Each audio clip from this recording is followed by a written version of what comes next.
All right, what's happening, everybody? So we have got the mandolin project all done. I just finished filing the nut slots. To do that, I use these gauged files here. If you're going to do if any nut work at all, you gotta get gauged files. That's the best piece of advice that you're going to get out of this video. I'll give you a good look at the mandolin. There it is. Super cool. Remember the big giant crack in the back, the big open space back there? And that ugly, horrible finish that was on there. There it is. Man, it sounds.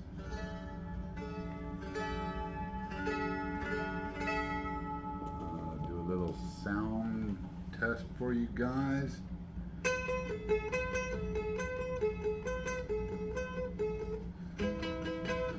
Oops. So it does not have that twangy, banjo-y sound that I was afraid it was going to have, but I just love the way it came out. It's gorgeous. I love the scratch plate. It's, if I say it out loud, the owner is never going to unhear it, because I said it to myself out loud, and now every time I look at it, I just think, Batman. It really does look Batman, but I mean, it needed something with the hard lines on it, because it's so round. It's almost kind of feminine, right? It needed to be hardened up a little bit. So now I think it looks super cool. I love the way it came out. This guy here, this was rattly and loose, and I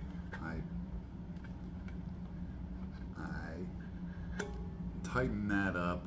I just pinched the sides of it in with a pair of pliers, and I put a rag around it and just gently pinched it in and tried it and pinched it in and tried it until I got it nice and snug on there.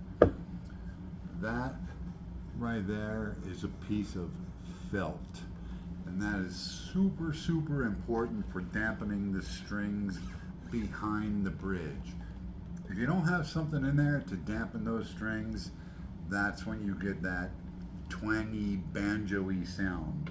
That to me, I don't like it. So when I'm watching videos of other people and they got that twangy sound on their mandolin, I'm always like, oh, that sounds terrible. I don't want to learn how to play that, because that instrument sounds terrible. But this one does not have that sound, and I think it's because of that piece of felt.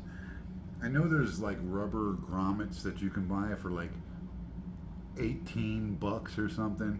I went to Walmart and bought a piece of felt like 8x10 for 34 cents. So, do the math. I think it sounds great. I was shocked at the crispness of the sound of this instrument. It's just pick. I got a pick here, and remember, I am not a mandolin player, but no twangies at all.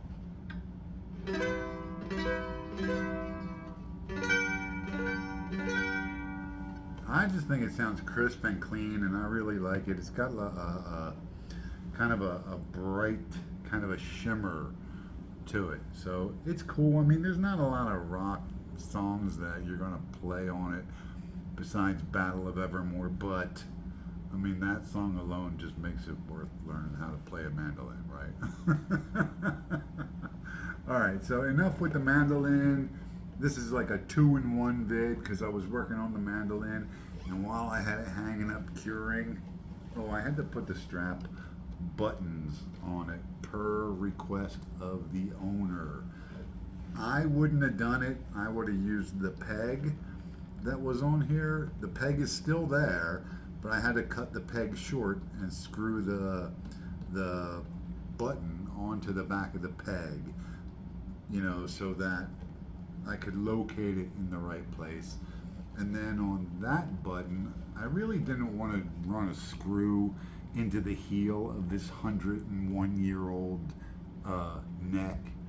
You know, I was afraid of something bad would happen. Either I'd split the heel, because I like the screw to be nice and tight, right? So that puts a lot of pressure on the wood.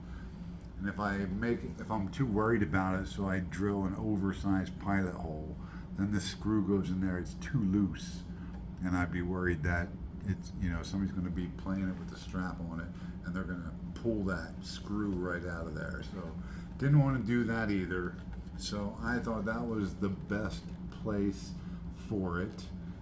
That's where you'll find them on most acoustic guitars anyway. The ones that aren't here. If it was me, I would have gotten the leather strap with the shoelace on the end, like you know, the shoelace that goes behind the nut and it just ties off in a knot right there, and then it would have had another shoelace on this side, and you just cut a little V notch in the peg that sticks out there. I mean, the instrument weighs all of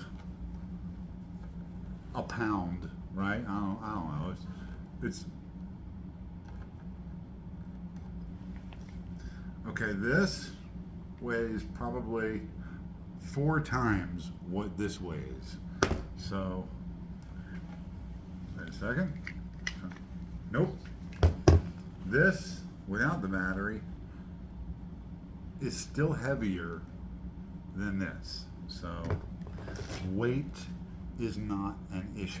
All right, let me set this down. And now I will show you the finished case, which is pretty ugly, but super cool. All right, here's the case. 3/8 plywood on the back. You saw me bend the top and bottom. I put the straight piece in here and the straight piece in here to connect this bent piece of wood to this bent piece of wood right here. It's just 1/4 inch plywood on the back, and this is like 2.5 millimeter. I forget what kind of wood it was, ash or bass. I forget what kind of wood it was. It was something pretty soft, so it was super easy to bend. It's just like hobby wood that I got at Hobby Lobby. I didn't even have to thickness it. I just brought it home and threw it in the pan and boiled it and bent it right around like nothing. But that came out really good. I'll tell you, one of the things I like best about this is, notice how there's no latch. Where's the latch on this? So you can just take this whole thing, I'll tilt down a little bit, take this whole thing, grab it by the lid, and just lift the whole thing, right? That's because what's holding this is, I got magnets in here. And the magnets just clamp the whole thing closed very nicely. Obviously, still an amateur on the whole mandolin thing. I had to write the strings down so that I could remember the what string was what note. But anyway, I think that's going to be a long-term tool for the owner of this instrument. Now, I will pick up the camera and give you guys a view of the inside of this case and how the instrument fits in here. So let's flip. And then we're going to go this way. Okay, and then we're going to have to zoom out a little bit. There we go. Okay, so we got our magnet latches there. We've got like a tapered, rounded V, and that is for the peg, which is now the strap button on the instrument. And we just got some braces going around here holding the sides to the back. But you'll notice that this one right here is taller than the other ones. I put these small ones in first. Then I determined the height of this V-notch here. And then I was able to, you know, figure out how tall to make this one on this side and this one on this side. See that little square of felt right there? So those are like anti-rock pads, so that when the instrument goes in here, the instrument doesn't rock around. It has a little tiny bit of movement, which I wanted that because I don't want the weight of the instrument sitting on the finish. I want it sitting on the metal, you know, strap button, and I don't want it sitting on this piece right here. This is, I'm calling it a support, but it's more of a support for the case than for the mandolin. It just kind of holds the sides from bowing out. I've got this piece here, which this angle follows the angle of the headstock, and then the length of it from that V to the back of this stop right here is about 1/8 of an inch bigger than the length of the mandolin.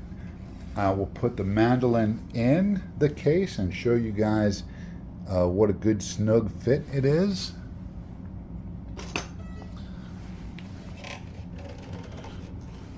Okay, so the peg or the button goes in the V, and then up here it just rests right between there. If you look down there, you could see that the neck is not making contact with this cross piece right here. The only place that it is touching is on the back of the headstock and on that button right there. And I will now rock the instrument. So that's all the movement that the instrument has in there to rock side to side. So to hold it flat in there so that it's not touching one side or the other side, that's what these pieces of foam do. One piece sits on the bridge and one piece sits on the nut. If I ran a straight edge across here, you would see like a 1/16 of an inch of space between the top of the bridge and the lid. So here's what it looks like when it closes. See how it lines up? See how that lines up? And then snap closed. And now, if you take the whole case and you got hardly any movement at all in there of the instrument, which is exactly what I wanted. And it also offers a lot of protection to the instrument. The old one, I still have the old one. I mean, this is really ugly. I'll be honest, it's super ugly. This is the off-the-shelf truck bed liner, which I will never use again because it looks bad, it feels bad, it doesn't cover well. It's not as beefy as I thought it was going to be. I thought it was going to foam up a little bit and then harden, but it didn't. It just went on like cheap paint. But oh well. No handle. If the owner wants a handle, the owner can put a handle. I did go through several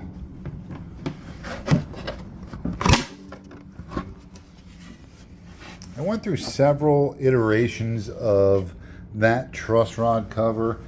I did one and I went, I don't really like it. I did another one that I just fell in love with. I'm like, oh, this is the one. I showed it to the owner, and the owner was kind of like, So I'm like, what? Fine. Here's a blank canvas for you, owner. Have at it.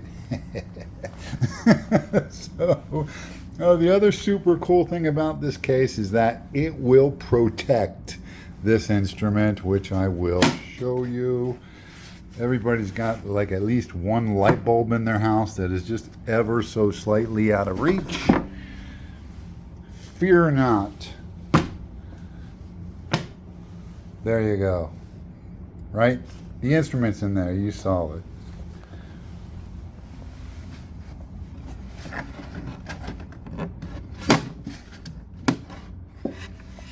There we go. No cracking, crunching, nothing broke. I love it, man.